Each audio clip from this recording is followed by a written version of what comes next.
اچھا اتنا آپ کا آخرکار ایکسپیرینس بھی ہو چکا ہے, تو کیا ساہیوال میں کیا کرنے کا ارادہ رکھتے ہیں؟ کیا ایسی نئی چیز ہے جو آپ چاہتے ہیں کہ ہمارا ساہیوال, جس طرح کہ آپ دیکھیں پچھلے 5 سالہ دور میں انفراسٹرکچر اسی طرح ہے, یہاں پہ ٹوٹی سڑکیں ہیں, اسی طرح کے سیوریج کے مسائل ہیں, اس کو کیسے حل کریں گے ملک قاسم ندیم کامران؟ سر میں آپ کو ایک بات بتاؤں کہ اس دفعہ جو ہمارا حلقہ بنا ہے, اس میں کچھ گاؤں جو ہیں وہ پہلی دفعہ ہمارے ساتھ اٹیچ ہوئے ہیں. ایک تو مجھے یہ ایج ہے کہ ان میں بہت سارے امپروومنٹ کی بھی ضرورت ہے, بہت کام ہونے والے ہیں, میرا ان کی طرف بہت زیادہ ٹارگٹ بھی ہے. دوسرا جو ہے, آپ نے بالکل صحیح کہا کہ یہ ساری روڈز, یہ انفراسٹرکچر ملک ندیم کامران صاحب کی سربراہی میں ان کے جو پاسٹ 10 ایئرز کا ٹینور تھا اس سے بنا, لیکن اب ان کی جو حالت ہے نا وہ خستہ ہوگی. وہ اس لیے ہوئی ہے کہ نہ وقت پہ ان کو پانی دیا گیا, نہ وقت پہ ان کو کھاد دی گئی. میری بھرپور کوشش ہوگی کہ میں پہلے جو چیزیں اپنے پاس ہوتی نا ان کو پہلے بندہ نا سمیٹتا ہے, میں ان کو سمیٹوں, ان کو ان کی اپنی حالت میں لے کے آؤں, تاکہ اب ہم جاتے کمپین پہ مجھے بھی محسوس ہوتا ہے کہ یار یہ سڑک ہم نے خود بنوائی تھی, لیکن لوگوں کی نیگلیجنسی کی وجہ سے کچھ یہاں پہ جو ماشاءاللہ سے جو پچھلا دور گزرا اس میں ایک اینٹ بھی نہیں ساہیوال کو دی گئی. تو میری کوشش یہی ہے کہ پہلے میں اس کو اس مقام پہ لے کے آؤں. شہر تھا, بیوٹیفیکیشن کے حوالے سے جب نام آتا تو کہتے تھے ساہیوال بڑا خوبصورت ہے, لیکن اب بدقسمتی سے اب وہ ساہیوال وہ فیس رہا نہیں ہے. سر پی ایچ اے بھی بنانے میں ملک ندیم کامران کا کردار تھا. اب پی ایچ اے کو فنڈنگ نہیں جب دی جائے گی تو پی ایچ اے اپنا کام نہیں کرے گا. ہم نے یہ ماشاءاللہ سے 3 پارک بنائے, ماڈل پارک ہے, فری ٹاؤن میں ہے, فتح شہر میں ہے, طارق بن زیاد کالونی میں. آپ خوبصورت پارک ہے, آپ شام کو جا کے دیکھیں, وہاں پہ لائٹنگ ہے, وہاں پہ لوگوں کے لیے بیٹھنے کے لیے سہولیات ہے, لوگ بچے لے کے جاتے ہیں. لیکن اب آپ ان کی مینٹیننس بھی تو کسی پیسوں سے کرنی ہے نا. وہ اگر آپ کوئی فنڈ ہی نہیں دیں گے, میری بڑی پریورٹی ہے کہ میں اپنے ینگسٹرز جو بچے میرے ساتھ جڑ رہے ہیں ان کو میں گراؤنڈوں میں لے کے آؤں. یوتھ اس وقت آپ کو آئیڈیلائز کر رہی ہے ساہیوال کی, میں بہت ساری چیزیں دیکھ, کیونکہ ہم یہاں پہ آلموسٹ کافی سارے سرویز بھی کر چکے ہیں. یوتھ آپ کو آئیڈیلائز کر رہی ہے, کیا ملک قاسم ندیم کیا اسی طرح ڈیلیور بھی کر پائیں گے؟ سر میری تو کیا عمران خان کی طرح وہی جیسے کہتے ہیں کہ جس طرح کہ وہ ایک سارا دور گزرا, اور جس طرح آپ بات کر رہے ہیں کہ ایک اینٹ نہیں ساہیوال کو ملی, تو کیا ملک قاسم ندیم ڈیلیور کریں گے پھر؟ انشاءاللہ میری پوری کوشش ہے. اللہ تعالیٰ کے فضل و کرم سے میں کہتا ہوں کہ جی میرے ساتھ آپ یہ سمجھیں کہ میرا پہلا الیکشن ہے, لیکن میرے پیچھے ایک 47 ایئرز کی لیگیسی بھی ہے, ایکسپیرینس بھی ہے. یہ ضرور بات ہے کہ یوتھ کو اس دفعہ موقع مل رہا ہے, کیونکہ میں خود بھی یوتھ ہوں. مجھے بڑی اچھے طریقے سے پتا ہے کہ ہم نے یوتھ کو کیا مسائل ہیں, دیکھیں روزگار کس لیول پہ جا کے ان کو ڈیل کرنا ہے, کس لیول پہ جا کے ڈیل کرنا. ایک تو ہمیں ان کو جو ہے فزیکل ایکٹیویٹی میں لے کے آنا ہے, وہ بہت ضروری ہے ہمارے یوتھ کے لیے.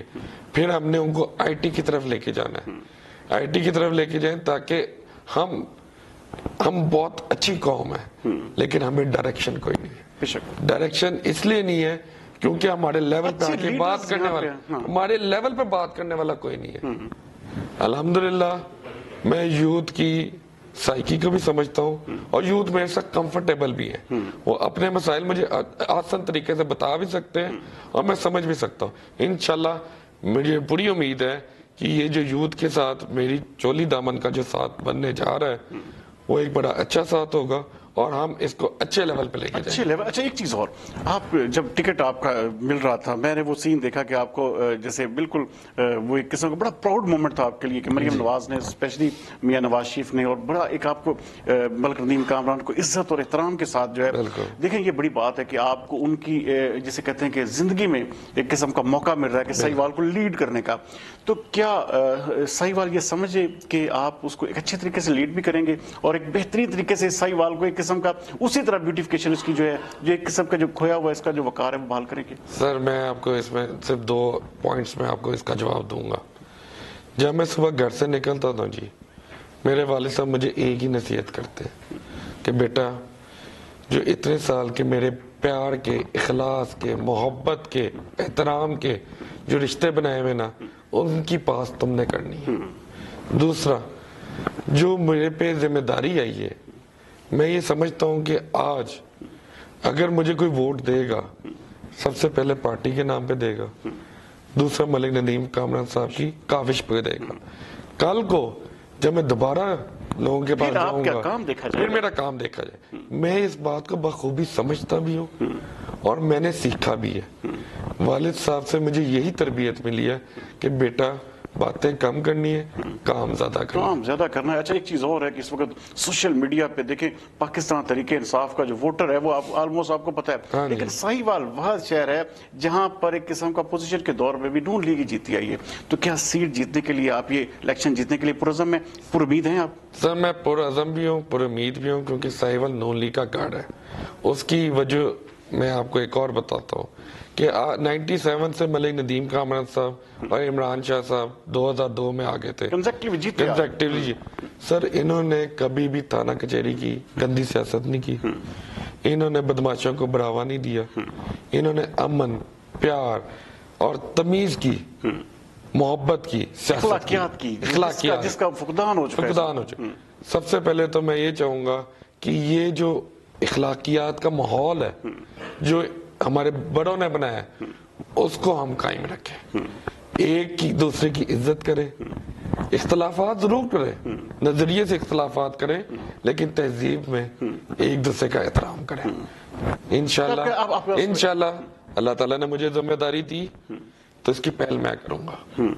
میں پہل کروں گا تو جو مجھے فالو کرتے ہیں مجھے پوری امید ہے ان کو دیکھتے ہوئے جو میرے مخالف ہیں وہ بھی اس کی تائید کریں. ساہیوال کی یوتھ کو اور شہریوں کو کیا پیغام دیں گے؟ ملک قاسم ندیم پہلی دفعہ آپ آ رہے ہیں, ایک قسم کا پولیٹیکل, ایک قسم کا بیک گراؤنڈ بہت بڑا ہے, لیکن عملی سیاست میں آپ پہلی دفعہ آ رہے ہیں, کیا پیغام دیں گے؟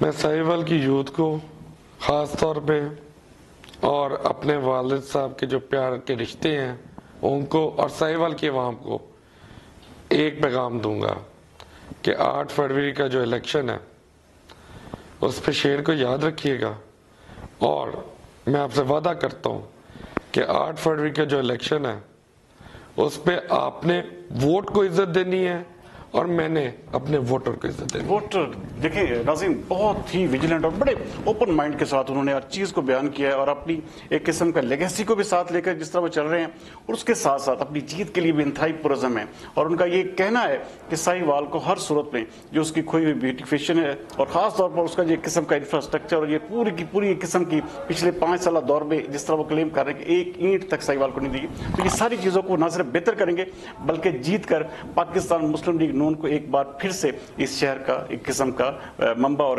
محور بنائیں گے. اگلے پروگرام تو سردار امین جتوئی کو دیجیے اجازت. پاکستان زندہ باد.